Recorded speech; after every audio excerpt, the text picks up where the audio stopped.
Allons-y. Est-ce que oui, ça enregistre, c'est bon.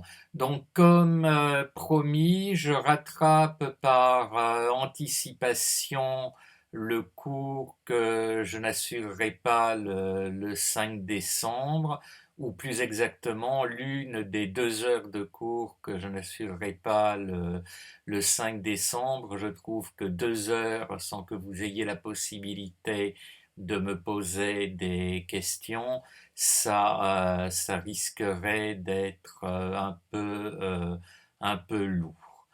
Si vous me regardez sur YouTube, que vous ne vous contentez pas de m'écouter, vous voyez peut-être à côté de cet enregistrement des enregistrements de deuxième année pour lesquels j'ai tantôt un nez rouge, tantôt des oiseaux qui me volent autour de la tête, et vous vous demandez pourquoi là j'ai mon air habituel. Enfin, il me semble que j'ai mon air habituel. C'est parce qu'en L2 nous sommes incités à être innovants pédagogiquement. Donc le nez rouge et les oiseaux, c'est de l'innovation pédagogique. En revanche, en L3, on ne nous demande pas d'innover pédagogiquement, donc je fais un cours tout à fait ordinaire.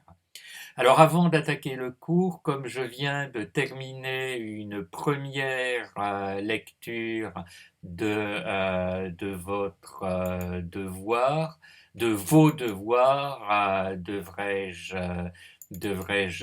dire, je peux déjà peut-être faire quelques commentaires sur des points qui m'ont marqué, notamment un, il y a un endroit dans le texte de Donna Haraway où il est question du spectre dans la machine, le spectre du fantôme. Traduction pas très heureuse d'ailleurs, je m'en rends compte, c'est peut-être pour ça que vous n'avez pas vu, personne n'a vu la référence, même si je vous ai donné le texte anglais, même si je vous ai donné aussi la référence d'autres traductions. Je me demande si dans ces autres traductions, c'est meilleur que dans celle-ci, parce que bon, le texte anglais, j'essaie quand même de retrouver au moins l'une des autres traductions. Bon non, ça me prend trop de temps, donc tant pis, je me contente du texte anglais. Donc dans le texte anglais, il est question The Spectre of the Ghost in the Machine. Donc au lieu de le traduire comme dans la traduction que je vous ai donnée, parce que c'était la seule qui ne se trouvait pas en ligne et que c'était le meilleur moyen pour que vous puissiez en confronter beaucoup, au lieu de traduire, soit dit en passant d'ailleurs, la faute de traduction, enfin la faiblesse de traduction là-dessus, me montre que vraisemblablement la traductrice n'a pas repéré mieux que vous la référence de Haraway. Donc, ce qui a écrit dans votre traduction, c'est il y a toujours eu dans la machine le spectre du fantôme. Si je regarde le texte anglais, que je vais essayer de lire avec mon accent anglais ridicule, c'est There was always a spectre of the ghost in the machine, que l'on traduirait plus justement, me semble-t-il, par il y a toujours eu le spectre du fantôme dans la machine. Quelle est la différence entre la traduction que je viens de faire et celle que je vous avais donnée ou dont la machine figure avant? c'est que quand on met le spectre du fantôme dans la machine, comme l'a mis Haraway, The Ghost in the Machine, on voit bien accolé le fantôme dans la machine. Or, il se trouve que le fantôme dans la machine, c'est une référence philosophique. Une référence philosophique. Tiens, c'est curieux, qu'est-ce qui se passe? Ah bon, ce n'est rien, c'est de la publicité. C'est une référence philosophique, disais-je, dont j'ignorais en fait précisément, jusqu'au moment où j'ai fait cette correction, à qui elle était attribuée, mais je savais simplement que cette expression, et il me semble déjà que vous pourriez le savoir parce que vous auriez intérêt à le savoir, parce que même si je ne suis pas sûr que ça aide pour la compréhension de ce texte précis, quand vous passerez les concours, il faut aussi que vous puissiez manifester votre connaissance de l'histoire de la philosophie, y compris récente. Et pour cette connaissance de l'histoire de la philosophie récente, il faut reconnaître donc à quoi renvoie cette expression le fantôme dans la machine. Donc cette expression le fantôme dans la machine, c'est une formulation ironique, critique, peut-être caricaturale du dualisme cartésien. Vous avez la machine qui est le corps humain. De ce point de vue, pour Descartes, le corps humain n'est pas différent du corps animal, c'est une machine. La différence, c'est qu'il y a dans le corps humain, sauf que ce n'est pas tout à fait dans le corps humain, puisqu'on sait bien que pour Descartes, c'est quelque chose qui est sans lieu, ça communique avec le corps humain par l'intermédiaire de la glande pinéale, il y a l'esprit. Et donc la vision critique, ironique, caricaturale qui est souvent donnée de cette vision cartésienne, c'est cette image du fantôme dans la machine. Je pense que si j'avais donné ce devoir aux deuxième année, mais bon, je n'avais pas de raison de leur donner, les deuxième années les L2 auraient trouvé tout de suite la référence et ont eu l'an dernier un cours sur Ryle, je ne sais pas si je prononce bien, R-Y-L-E, et il se trouve donc, je me suis rendu compte en corrigeant ce devoir, en faisant des recherches dans aucune de vos copies, que cette image du fantôme dans la machine pour critiquer, caricaturer la vision cartésienne est une image introduite par Ryle. Donc, il me semble qu'il aurait été nécessaire et personne, je crois, ne l'a fait, sauf peut-être la meilleure copie, je ne sais plus trop. Euh, Celle qui m'a paru la meilleure en première lecture, en tout cas, c'est celle qui était manuscrite. Comme elle était très longue et très bonne, je me suis permis par moment de sauter des passages.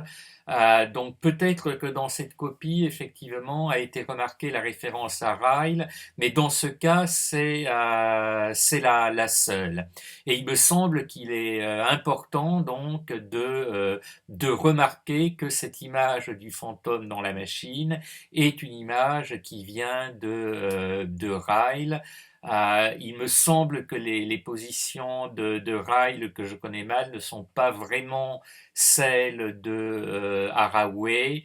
Je vois plutôt Ryle comme quelqu'un qui est un peu sur les mêmes positions que Rorty, c'est-à-dire quelqu'un qui dit finalement qu'on n'a pas besoin de l'esprit, ce qui peut amener à les voir l'un et l'autre. Pour Rorty, je suis sûr que c'est faux. Pour Ryle, je ne sais pas trop. Je le croyais, mais j'ai vu qu'il était wittgensteinien, donc je pense que ça serait injuste. Mais on peut être amené à voir cette opposition comme un certain réductionnisme matérialiste, ce qui n'est pas du tout le cas de Haraway. Pour Haraway, il n'y a pas de négation de l'esprit, pas plus qu'il n'y a de négation du corps.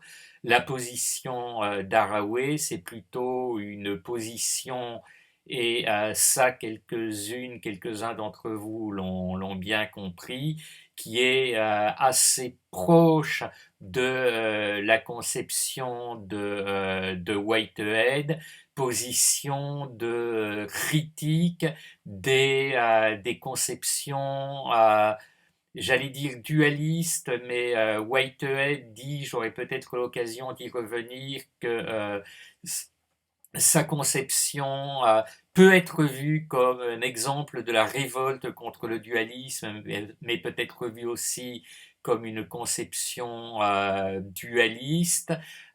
Disons que, pour reprendre un texte qu'il y avait dans un terme qu'il y avait dans un texte anglais que j'ai traduit il y a assez longtemps, mais c'est un terme qui existe aussi en français. Ce que critique Haraway comme le critique Whitehead, ce n'est pas tant le dualisme compris au sens de l'existence de deux principes que la dichotomie. La dichotomie, c'est un nom un peu savant pour parler de coupure. Donc ce que critique Haraway comme ce que critique Whitehead, et j'y reviendrai dans la suite du cours pour Whitehead, c'est cette idée de coupure entre le bon.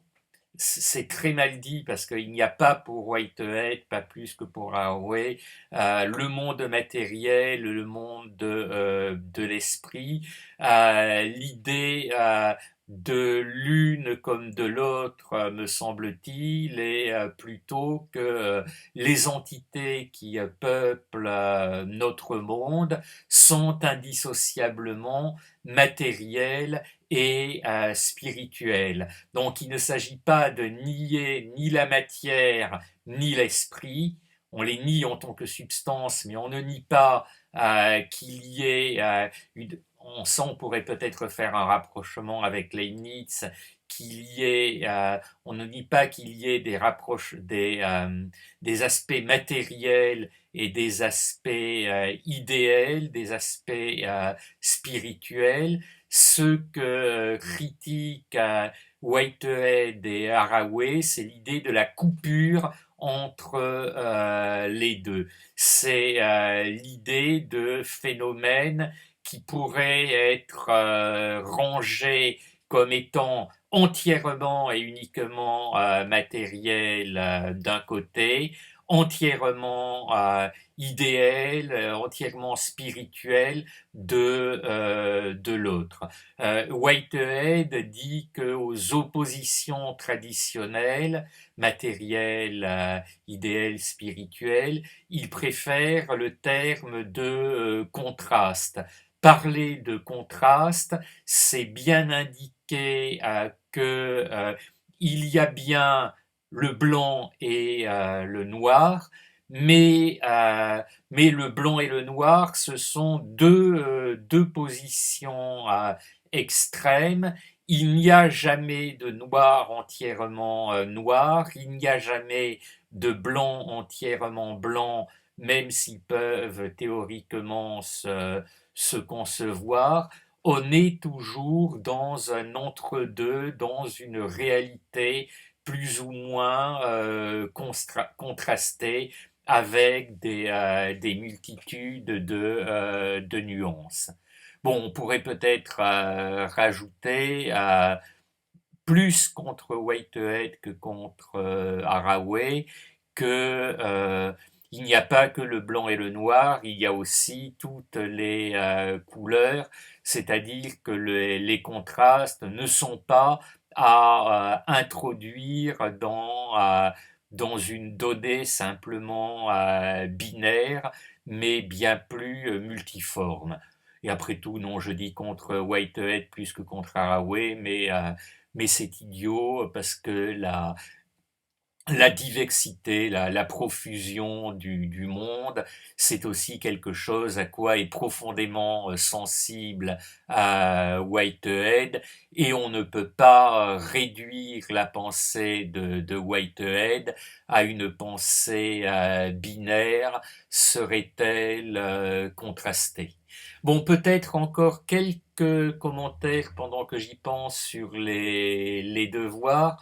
Alors, ce point, donc celui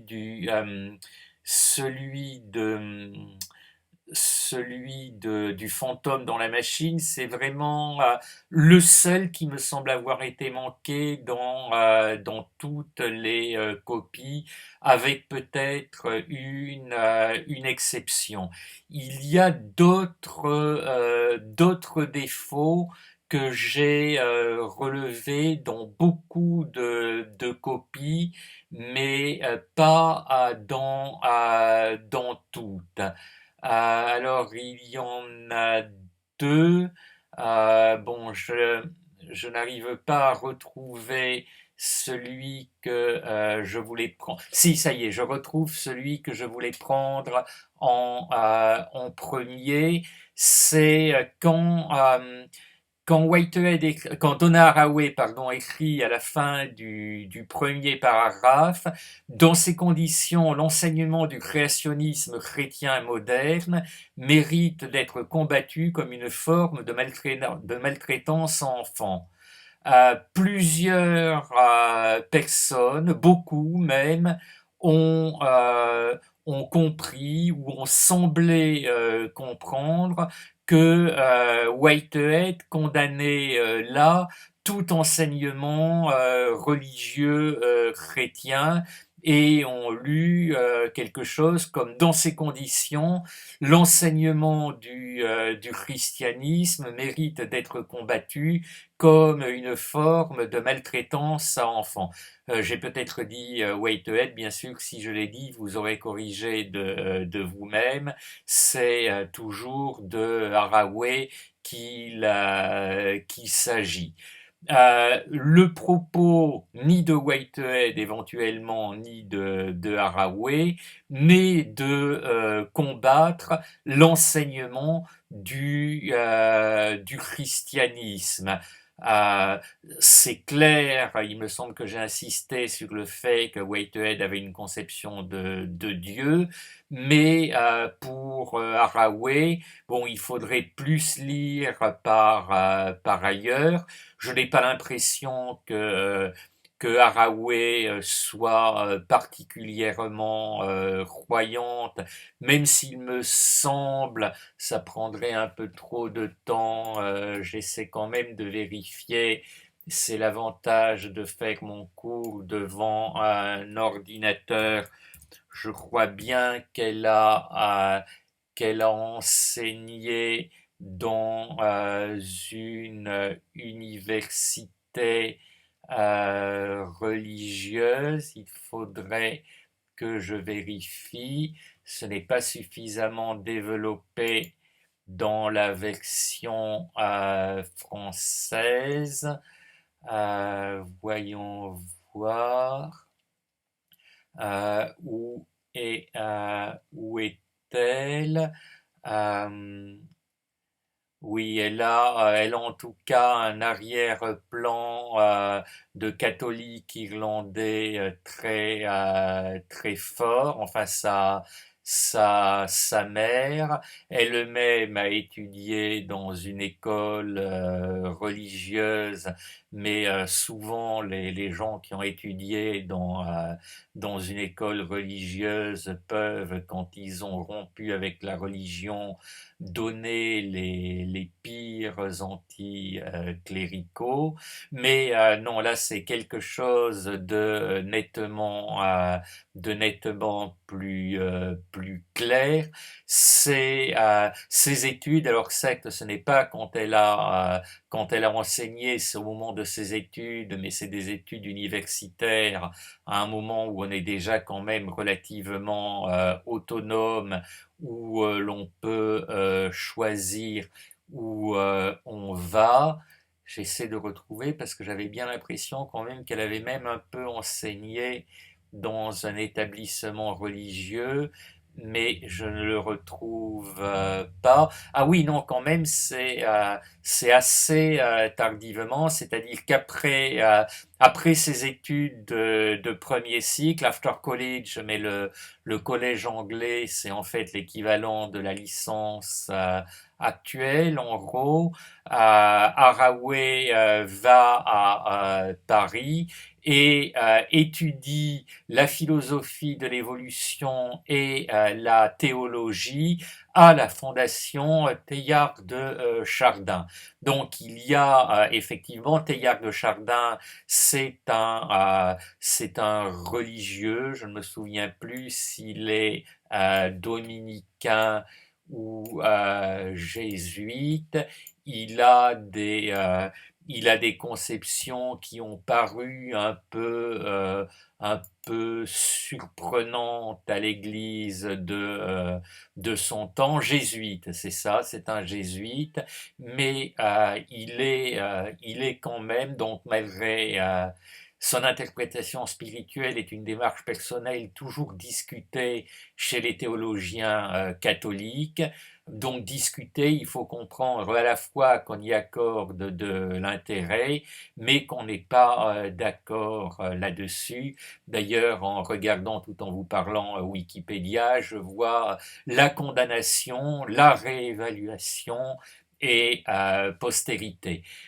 Donc on ne peut pas faire de Haraway, c'était là que je voulais en revenir, une auteure qui soit une auteure anticléricale et ce qu'elle parle de combattre, c'est bien l'enseignement du créationnisme chrétien et non pas l'enseignement du christianisme. Le créationnisme chrétien moderne, bon évidemment c'est quelque chose qui est plus connu de sa part dans la mesure où elle vit aux États-Unis que de la nôtre parce que c'est un courant qui ne me semble pas très répandu en France, mais le créationnisme chrétien moderne considère qu'il faut avoir de la Bible une lecture littérale ou quasi littérale. Donc il n'y a pas d'évolution. Dieu a créé les êtres humains, Dieu a créé les animaux en plusieurs phases. Je crois que tout au plus, les créationnistes les plus ouverts concèdent que les jours peuvent durer plusieurs milliers d'années, mais en dehors de ça, il faut vraiment prendre au pied de la lettre le discours biblique de la création et le prendre au pied de la lettre, pas comme un discours qui serait éventuellement un discours relevant d'un autre ordre que l'ordre scientifique, une autre approche de la vérité, mais pour le créationnisme chrétien moderne, il s'agit bien de la vérité et d'une vérité scientifique. C'est-à-dire que quand il nous parle de théorie de l'évolution, les scientifiques se trompent ou nous mentent, puisque la vérité est dans la Bible et qu'elle indique bien que la création des animaux et ceux des êtres humains a été une création directe. Il n'y a pas il n'est pas question d'évolution. D'abord les animaux, ensuite les humains. D'ailleurs, les humains, c'est Adam, Ève étant tirés de la côte d'Adam. Je me demande comment les créationnistes chrétiens peuvent concilier ça avec l'interdit de l'inceste, parce que au début, je vois mal comment, quand il n'y a que Adam et Ève et leurs enfants, ils peuvent éviter de se reproduire en famille. Mais bon, là n'est pas la question. L'idée, c'est vraiment que ce que critique Haraway, je le répète, c'est l'enseignement du créationnisme chrétien moderne, et il ne faut pas y voir, que ça soit pour le condamner ou que ça soit pour s'en réjouir, une critique de tout enseignement religieux.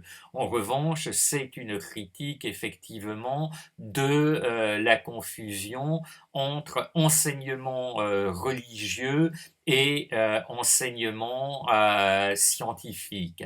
Pour adapter un tout petit peu le Nouveau Testament, il faut rendre à Dieu ce qui appartient à Dieu, à César ce qui appartient à César. Ça, c'est le Nouveau Testament.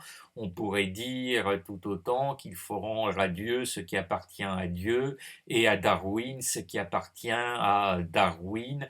On a là vraiment deux ordres de vérité différents, deux modes de vérité différents, ou des vérités sur deux modes d'existence différents, pour faire référence à un auteur que cite parfois Haraway, même si je trouve qu'il devient moins intéressant ces dernières années, notamment dans l'ouvrage auquel je fais référence en parlant de vérité sur des modes d'existence. Je parle aux enquêtes sur les modes d'existence de Bruno Latour. Latour, que j'ai déjà signalé comme un auteur qui est quand même un peu influencé par Whitehead, qui se réfère à Whitehead et auquel se réfère Haraway. Je ne me souviens plus, je n'ai pas de passage net en tête dans lequel Latour se réfère à Haraway, mais il me semble vraisemblable qu'il y en a. Troisième point sur lequel je voulais revenir, dont je voulais parler en relation avec votre devoir, c'est l'idéologie biologique déterministe. Certains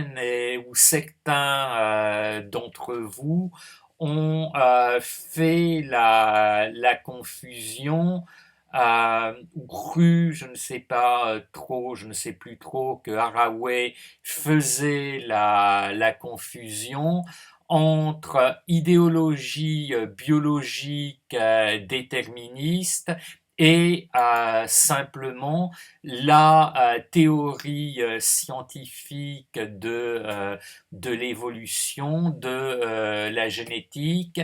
D'ailleurs, je me suis rendu compte que plusieurs d'entre vous s'étaient référés à une page Wikipédia qui n'est pas très bien faite d'ailleurs, je trouve. C'est-à-dire que vous l'avez peut-être un peu mal comprise, mais parce qu'elle se prêtait à être mal comprise. C'est la page biologisme. Et plusieurs d'entre vous ont abusivement rabattu la fin du paragraphe introductif. Le consensus scientifique actuel est en effet que tous les traits physiques, les comportements et les interactions sociales sont des phénotypes, c'est-à-dire le résultat d'interactions complexes entre les gènes et l'environnement, mais aussi des processus acquis, résultat de l'expérience, de l'apprentissage des hommes prédisposés par des architectures génétiques particulières. Donc plusieurs d'entre vous ont rabattu d'une manière qui me semble abusive cette dernière phrase sur ce qui est indiqué au début, euh, à propos du biologisme, appelé aussi déterminisme biologique. Le biologisme, appelé aussi déterminisme biologique, est un modèle théorique scientiste selon lesquels les conditions naturelles et organiques de la vie et de son évolution, gènes, hormones, neurotransmetteurs, lois néo-darwiniennes, sont la base de la réalité physique et spirituelle de l'homme et de la société. Le déterminisme biologique qui se pose aujourd'hui essentiellement en termes de déterminisme génétique, de type organiciste et de type organiciste, il devrait y avoir. Un réductionnisme de type organiciste et naturaliste, ils ont fait une faute en plus au niveau même du français dans la page Wikipédia, ou du type de l'organicisme et du naturalisme, ça il pourrait l'écrire, mais pas un réductionnisme de type organicisme et naturalisme. Là il faut vraiment de type organiciste et naturaliste. Donc ça c'est juste, mais le consensus scientifique actuel n'est pas sur cette position de déterminisme biologique, dans la mesure où le consensus scientifique met l'accent sur la complexité des interactions, met l'accent sur les processus acquis, résultats de l'expérience, de l'apprentissage des hommes prédisposés par des architectures génétiques particulière. C'est-à-dire que le consensus scientifique dit certes, et ça me semble une position tout à fait raisonnable, que en dernière instance, nous sommes le produit de nos gènes, mais en dernière instance met l'accent sur une complexité qui permet d'échapper au déterminisme quand on dit que nous sommes le produit de nos gènes. La vision biologique déterministe, la vision du biologisme, c'est que une connaissance parfaite de nos gènes peut permettre une connaissance parfaite à la fois de nos comportements individuels à partir des gènes individuels et du comportement social, parce que sont privilégiés les gènes adaptatifs, et ce qui est adaptatif c'est plutôt ceci que cela, et donc mais je vais y revenir. C'est-à-dire que le biologisme, l'idéologie biologique déterministe que critique Haraway est une biologie qui est fondamentalement déterministe et mécaniste.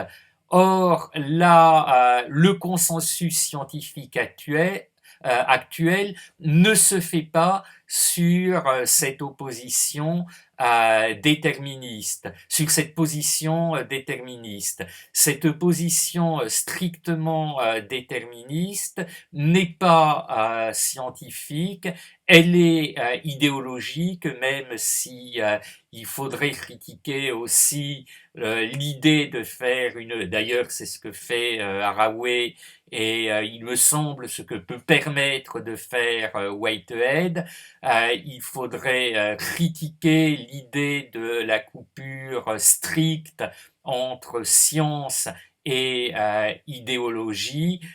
On est encore là dans un contraste plutôt que dans une séparation dichotomique. Il y a de l'idéologie dans la science, il y a de la science dans l'idéologie, il y a une gradation, il y a des nuances, il y a des contrastes entre des positions qui peuvent être plus ou moins scientifiques, plus ou moins idéologiques, mais le biologisme, l'idéologie biologique déterministe, même si elle s'appuie sur la science, le fait justement d'une manière dont l'aspect idéologique est particulièrement flagrant parce qu'elle simplifie extrêmement à partir de la science.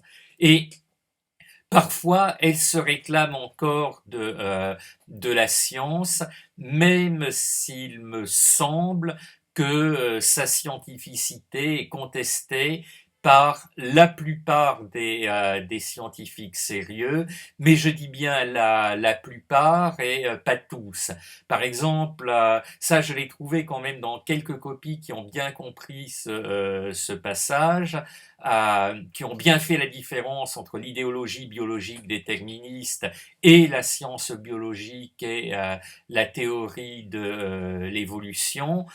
L'un des moments de l'histoire de l'idéologie biologique déterministe, ce à quoi très vraisemblablement se réfère Haraway au moment où elle écrit, c'est la sociobiologie. Et la sociobiologie, même si j'ai envie de dire que ce n'est pas de la science sérieuse, on ne peut nier, je vais vérifier pour ne pas dire de bêtises, mais il me semble bien que en dire que Wilson, celui qui a développé ou en tout cas popularisé la sociobiologie Wilson, j'ai bien l'impression, mais je n'arrive pas à retrouver de renvoi à Wilson lui-même, il me semble bien que Wilson, bon, je vais chercher avec son nom et son prénom, puisque bizarrement, il n'y a pas de lien dans Wikipédia. Non, j'allais dire une sottise, heureusement